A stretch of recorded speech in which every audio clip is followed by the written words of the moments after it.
Những thước phim quý giá về cuộc đời của Chủ tịch Hồ Chí Minh, người mãi mãi là niềm tự hào, niềm kiêu hãnh của dân tộc Việt Nam.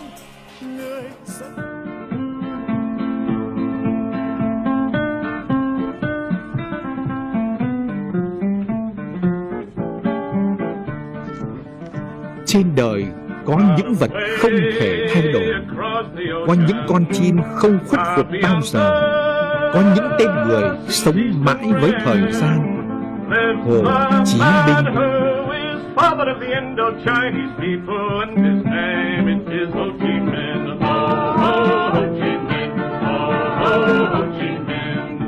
Hồ Chí Minh, người mãi mãi là niềm tự hào, niềm kiêu hãnh của dân tộc Việt Nam, là biểu tượng sáng ngời của chủ nghĩa anh hùng cách mạng, là huyền thoại của huyền thoại dân tộc.